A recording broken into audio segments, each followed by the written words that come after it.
Et je me suis dit, si jamais tu voulais faire une autre gamme, en dehors de kombucha, je sais pas, un truc un peu énergie et tout, moi j'avais déjà commencé à bosser sur quelques goûts et une DA. En vrai mec, c'est ouf que tu me proposes ça parce que moi je voulais aussi faire une espèce de gamme énergisante. Donc c'est trop marrant que tu me parles de ça. Et je pense aussi intégrer Léna dans le projet, ce serait une très bonne idée parce que c'est une énorme consommatrice d'énergie drink. Vous l'avez vu ? Vous avez vu ce qui vient de se passer là, en termes de storytelling ? Ok, bon, je vais vous décoder tout ça. Pour juste ceux qui n'ont pas le contexte précis, il se passe un truc incroyable pour la creator economy française, et francophone d'ailleurs. Inoxtag, Squeezie et Léna Situation viennent d'annoncer qu'ils sortaient le successeur de Ciao Kombucha, la boisson aux fruits fermentés à succès de Squeezie. Ils sortent son successeur qui sera, cette fois, une boisson énergisante. Très important, une boisson énergisante, c'est pas une boisson énergétique. On va revenir là-dessus parce que vous allez voir que c'est complètement lié à ce storytelling qui vous présente en fait le projet comme l'aboutissement d'une espèce de destinée, parce que ça fait plusieurs années que Inoxtag voulait faire une boisson énergisante, et là voilà, effectivement Squeezie il a l'infrastructure, il a ce qu'on appelle la supply chain, traduit souvent en français comme chaîne de valeur, mais on pourrait appeler ça aussi la chaîne d'approvisionnement, parce qu'il faut fabriquer les boissons Ciao Kombucha, il faut les acheminer à travers les supermarchés, il faut les vendre, mais en fait tout ça c'est plein de petites étapes industrielles, trouver les ingrédients, trouver les fournisseurs, trouver les transporteurs, négocier les prix avec les supermarchés, tout ça c'est toute une infrastructure, c'est pas juste on est dans un bureau, on fait une boisson, puis on choisit le nom pour que ça soit bien d'un point de vue marketing. Donc a priori, ce qu'on nous vend avec ce storytelling, c'est la rencontre d'une très très vieille aspiration d'Inoxtag avec ce qu'a construit Squeezie, et en plus ça tombe bien, vous avez vu, par hasard, Squeezie il y pensait. Bon, en fait, c'est pas du tout un hasard, et je précise, je suis pas en train de vous dire que Inoxtag, Squeezie et Léna Situation vous mentent, en tout cas pas par affabulation, je suis pas en train de vous dire qu'ils inventent quelque chose en fait qui n'existait pas, je suis en train de vous dire qu'ils vous cachent des choses, et ce qu'ils vous cachent, en fait, c'est un enjeu business qui est très pointu, parce que Squeezie a un problème avec sa marque, non pas la marque Ciao Kombucha, mais avec la marque Squeezie. Chaque créateur de contenu, aujourd'hui, c'est une marque. En fait, on pourrait se dire, le succès de Ciao Kombucha garantit le succès de Ciao Energy. Sauf que c'est pas du tout le même marché. Parce que le kombucha, en fait, c'est un truc qui est un peu un marché émergent.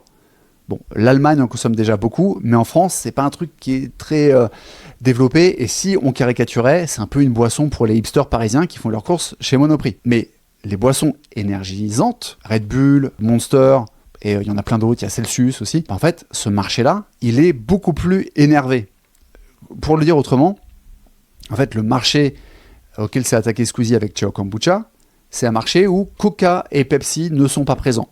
Voilà, pour le dire simplement. Par contre, aller sur le marché des boissons énergisantes, et là, en fait, vous avez des Coca et des Pepsi locaux qui sont Red Bull et Monster. C'est là que ça coince avec l'identité de marque de Squeezie. Ok. Bon, maintenant que j'ai posé ça, c'est peut-être pas très clair. Rassurez-vous, tout va devenir limpide. On va commencer par un exercice de pensée. Très simple. Puisque Squeezie est une marque, comme n'importe quel créateur de contenu en vérité, qu'est-ce qui vous vient à l'esprit quand je vous dis Squeezie ? Moi, le premier truc qui me vient à l'esprit, c'est un adolescent complètement hystérique qui fait du PewDiePie. Mais ça, c'est parce que je suis un peu vieux, donc je me souviens comment Squeezie a commencé. Il y a plein de gens pour qui la marque Squeezie, ça évoque pas ça. Ça va plutôt évoquer, par exemple, les threads d'horreur. Ça va peut-être évoquer aussi le GP Explorer.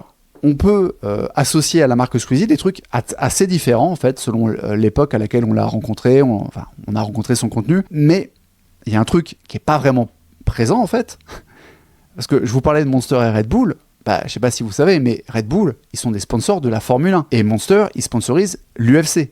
On est sur des sports qui ont une diffusion internationale et qui sont associés aux sensations fortes.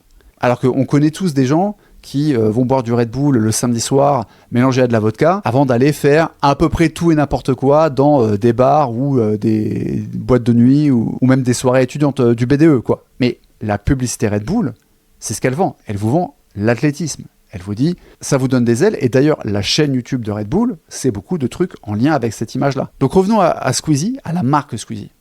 On pourrait se dire, ok, le mec a fait le GP Explorer. Donc ça fait sens d'avoir une boisson énergisante. Là encore, qui n'est pas une boisson énergétique. Je vais y revenir. Mais avouez que Bah, les GP Explorer, il y en a eu 3, quoi, en fait. Et le reste du temps, ce qui va venir à l'esprit de la plupart des gens au sujet de Squeezie, c'est du fit and fun et des vidéos au format télévisuel, une qualité plus ou moins télévisuelle, sur YouTube. Voilà. Et d'ailleurs, si vous n'êtes pas au courant, Squeezie est désormais un producteur de télé. Voilà, j'en ai parlé dans une vidéo dédiée. Voilà, je développe pas plus. Maintenant, est-ce que la marque Squeezie que je vous ai décrit, et qui vous a évoqué un certain nombre de choses quand on vous donne ce nom, est-ce que vous l'associez à une boisson énergétique ?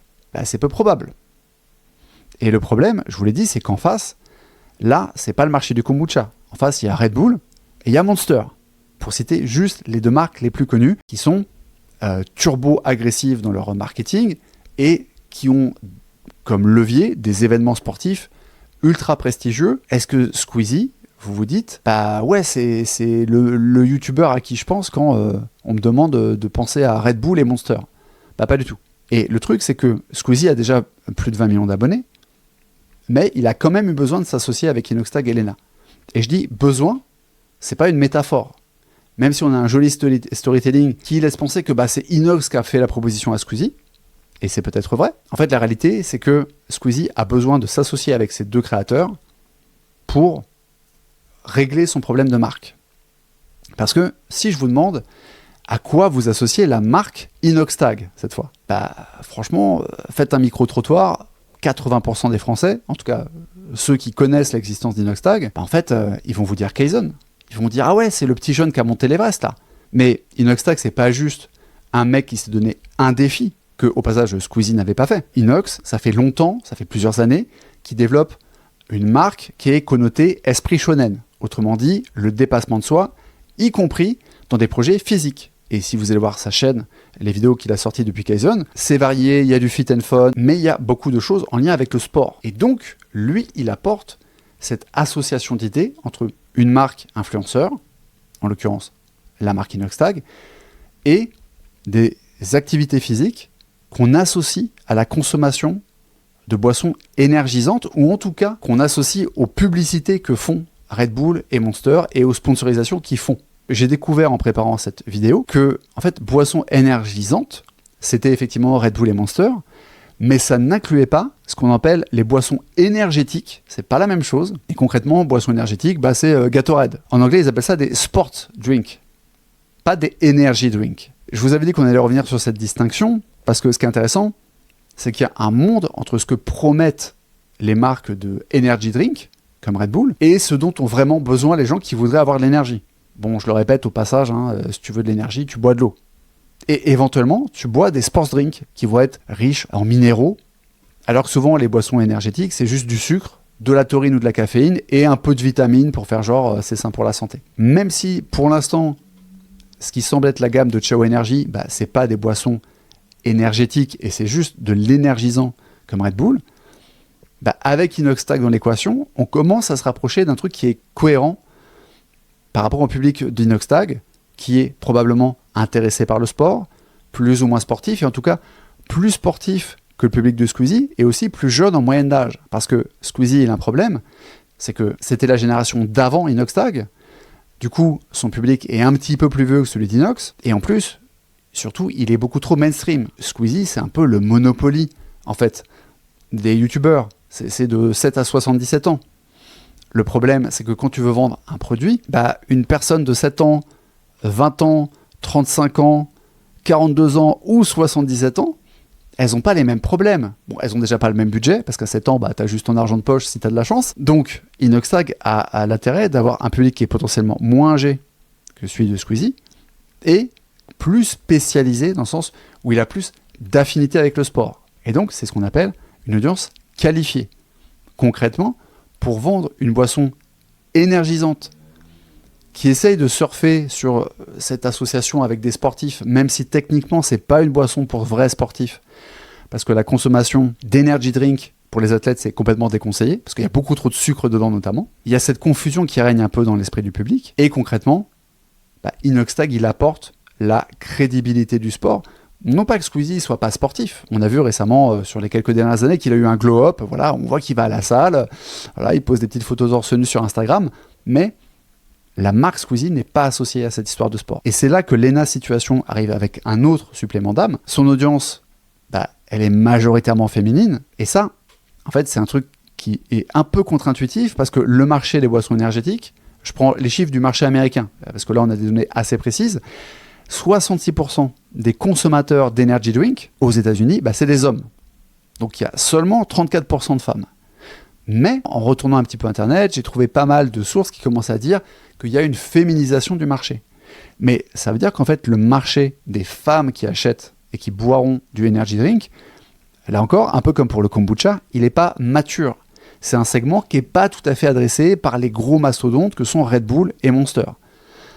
L'ENA Situation, à quoi elle sert? Elle sert à amener cette audience qualifiée, là encore, et pour le coup pas qualifiée parce que l'ENA serait particulièrement associée à l'idée du sport, mais parce que son audience est féminine et parce que l'ENA est associée à l'idée de développement personnel. Ces 2 premiers livres sont considérés comme des livres de développement personnel. L'ENA, en vérité, est beaucoup plus que ça. C'est aussi une icône de la mode. En tout cas, elle a cette composante dans sa marque qui est de dire moi je vends des vêtements, j'ai fait des collabs avec des marques de vêtements, on m'invite au Met Gala, etc. Donc je suis une icône fashion, mais elle parle régulièrement de développement personnel, elle a construit une partie de sa marque comme ça. Et donc, pour certaines personnes pas forcément très bien renseignées, boire du energy drink, ça pourrait être lié à une forme de développement personnel.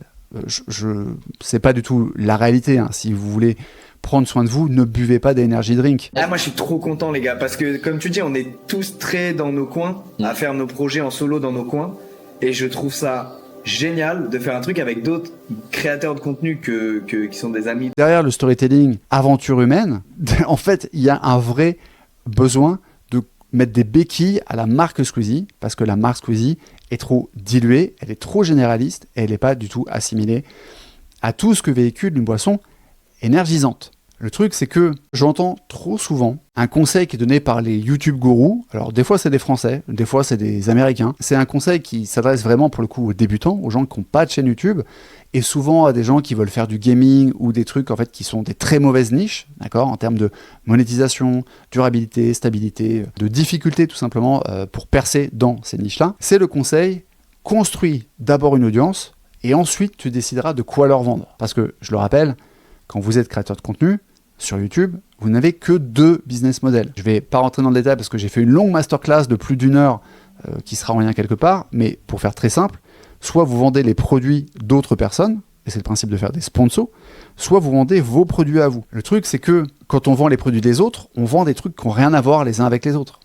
Tous les youtubeurs que vous connaissez ont fait, à moins d'être très très spécialisés vraiment dans une micro-niche, ils ont fait des placements pour des VPN, pour des boissons énergisantes, des bijoux en bois, des montres, du fait France, pas fait France, bon. C'est un peu la valse des produits chez les youtubeurs qui font des sponsors. Quand vous allez vendre votre produit à vous, forcément, vous allez faire un truc précis. Vous n'allez pas faire 15 produits différents. Parce qu'il faut d'abord vérifier si votre produit il trouve son public, si vous arrivez à faire un business qui marche. Et après, seulement, peut-être que vous allez vous diversifier. Mais dès que vous faites un produit physique, la diversification, ça coûte très très cher. Une chaîne de valeur, justement, avec des usines et des chaînes de montage, ou en tout cas des chaînes de fabrication, c'est pas un truc qu'on peut diversifier demain en claquant des doigts. Donc, je pense que le conseil qui est donné à beaucoup de gens par des gourous de l'accompagnement YouTube, qui consiste à dire, crée ton audience, crée un contenu sur un truc qui te plaît, et tu verras après, c'est le pire conseil qu'on puisse donner aux gens. Si vous décidez d'aller sur un créneau purement « je vends les produits des autres », c'est votre choix, c'est votre liberté, mais franchement, dites-vous que c'est pas la meilleure idée, parce que c'est ultra concurrentiel, parce que c'est ultra fragile, parce que vous serez beaucoup dépendant du volume.